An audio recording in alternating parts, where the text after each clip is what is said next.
Hello students, मैं doctor Sunita Meena, arts college Alwar से।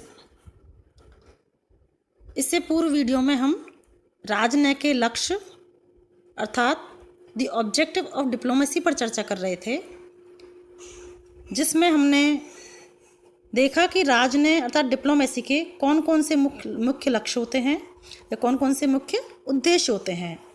जिसमें हमने देखा कि फर्स्ट जो है राष्ट्रीय हितों की रक्षा करना, साथ ही राज्य की प्रादेशिक, राजनीतिक और आर्थिक अखंडता की रक्षा करना भी राजनय का मुख्य उद्देश्य है।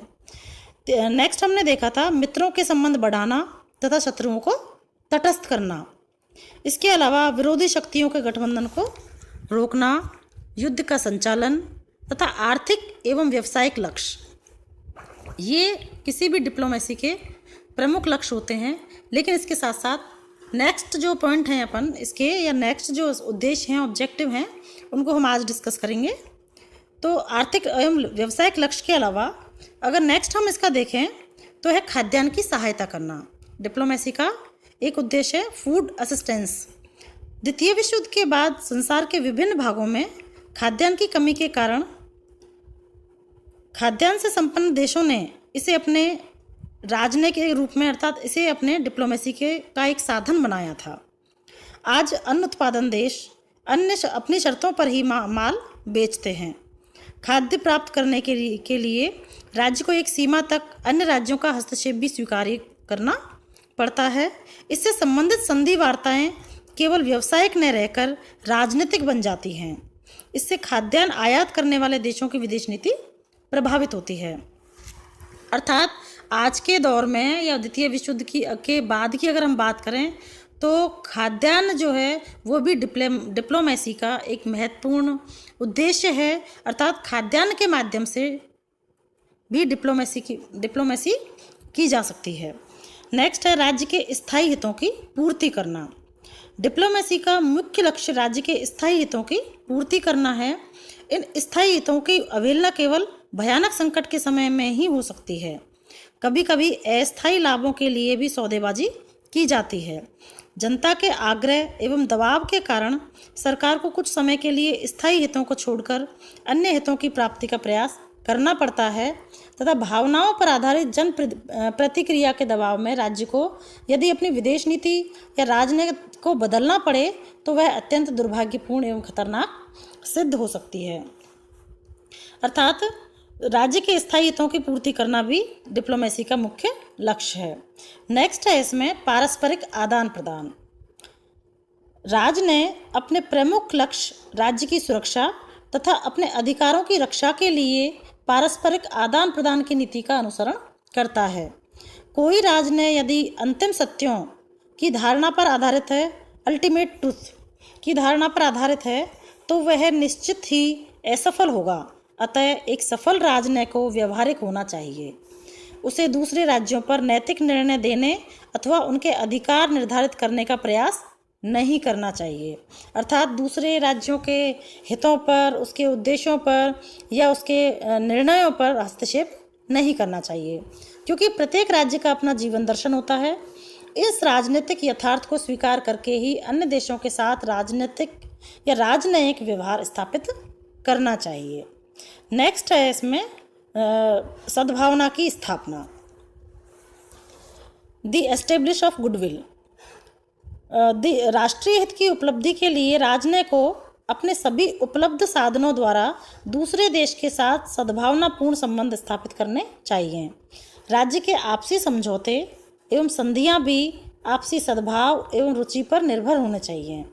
संभावित शत्रु देश के साथ भी सद्भावना की स्थापना का प्रयास होना चाहिए। यदि उस देश की सरकारी नीति को नहीं भी बदला जा सकता तो कम से कम उस देश में मित्रों एवं समर्थकों का एक वर्ग अवश्य तैयार किया जा सकेगा। अर्थात हम किसी भी राजनय, अच्छे राजनय या सफल राजनय डिप्लोमेसी का ये प्रमुख कार्य है, प्रमुख उद्देश्य है कि एक तो वो दोस्तों की संख्या बढ़ाए, शत्रुओं की संख्या कम करे, शत्रुओं में गुटबाजी को कम करे।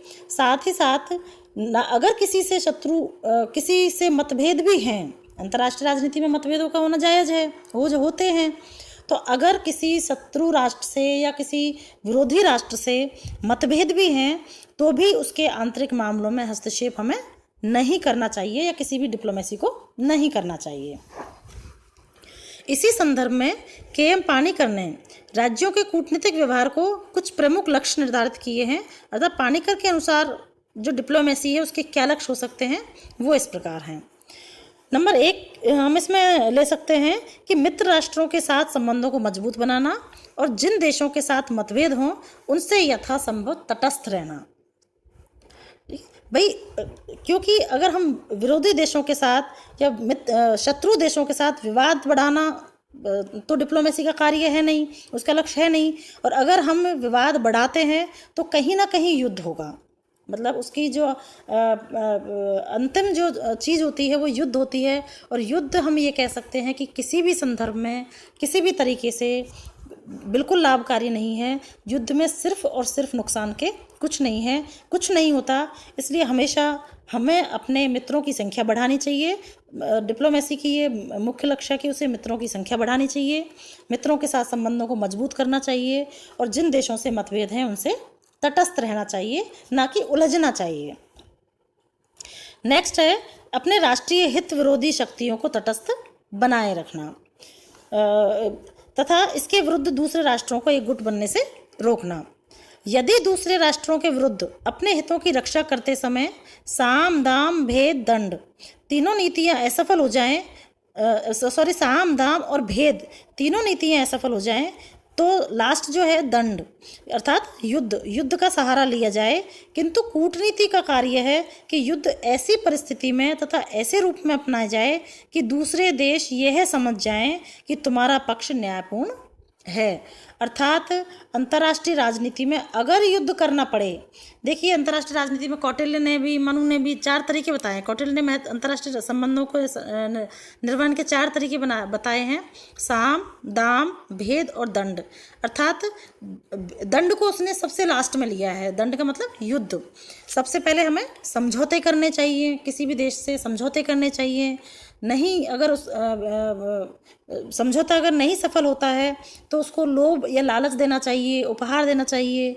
भेद अर्थात उसमें फूट डालनी चाहिए। लेकिन अगर ये तीनों नीतियां असफल हो जाती हैं तो लास्ट में जब हमारे पास युद्ध करना केवल एक मजबूरी हो जाती है या अंतिम हथियार बच जाता है, तो भी युद्ध करते समय अंतर्राष्ट्रीय जो एक तरह से अपन ये कहें कि अंतर्राष्ट्रीय जो बरादरी है अर्थात अन्य जो देश हैं उनको ये लगना चाहिए कि ये युद्ध कहीं ना कहीं हमारी मजबूरी थी, हमारे हितों के लिए थी या फिर ये युद्ध न्यायपूर्ण था तथा अपने अधिकारों की रक्षा के लिए हम लड़ रहे थे। चाणक्य का मत था कि यदि युद्ध और शांति दोनों के समान परिणाम प्राप्त होते हों तो शांति को अपनाओ तथा युद्ध और निष्पक्षता का समान लाभ मिल रहा हो तो निष्पक्षता को अपनाओ। युद्ध को तो केवल तभी अपनाना चाहिए तब अन्य सभी साधन असफल हो जाएं। युद्ध कूटनीति की असफलता का घोतक है, किंतु इसका अर्थ यह नहीं लगाना चाहिए कि युद्ध के समय कूटनीति ही समाप्त हो जाती है। वरन सच तो यह है कि बिना कूटनीति के न तो युद्ध किए जा सकते हैं और न ही जीते जा सकते हैं। युद्ध से पूर्व गलत कूटनीतियाँ, तैयारियाँ तथा युद्ध के समय ही प्रभावी कूटनीति हार को निश्चित बनाकर शक्तिशाली राष्ट्रों का भी विध्वंस कर देती है। अपने उद्देश्यों की पूर्ति के लिए कूटनीति निम्नलिखित 3 साधनों को काम में ले सकती है। साम, जैसा कि अभी हमने बताया, साम दाम भेद और दंड। लेकिन फिर भी सफल कूटनीति के लिए अपेक्षित है कि जहाँ तक संभव हो सके वह प्रथम 2 साधनों के माध्यम से ही अपने लक्ष्यों की पूर्ति करे। कूटनीति की कला इस बात में है कि वह समय एवं परिस्थितियों के अनुसार ही तीनों में से किसी एक का प्रयोग करे। अर्थात ये सच है कि युद्ध सिर्फ एक विनाश का कारण बनता है। युद्ध में चाहे वो धन का विनाश है, चाहे वो जन का विनाश है, चाहे वो पर्यावरण प्रदूषण है और बहुत सारी इस तरह की परेशानियां हैं, बहुत सारी इस तरह की समस्याएं हैं। इवन अब तो ये भी एक भय हो गया है कि अगर युद्ध होता है तो परमाणु हमले की जो संभावनाएं वो और भी बढ़ जाती है। इवन जैविक हमलों की जो प्रॉब्लम्स हैं वो भी हमारे सामने आ सकती हैं, जिससे ना केवल एक पीढ़ी को नुकसान होगा बल्कि पता नहीं कितनी पीढ़ियाँ मानव जाति की जो है वो नुकसान को भोगेंगी। इसलिए हमें युद्ध किसी भी डिप्लोमेसी का ये प्रमुख उद्देश्य है कि वो युद्ध को जितना हो सके वो टाले और साम दाम और भेद इनको ही प्रायोरिटी दे और इन्हीं के आधार पर अंतर्राष्ट्रीय संबंधों का संचालन होना चाहिए।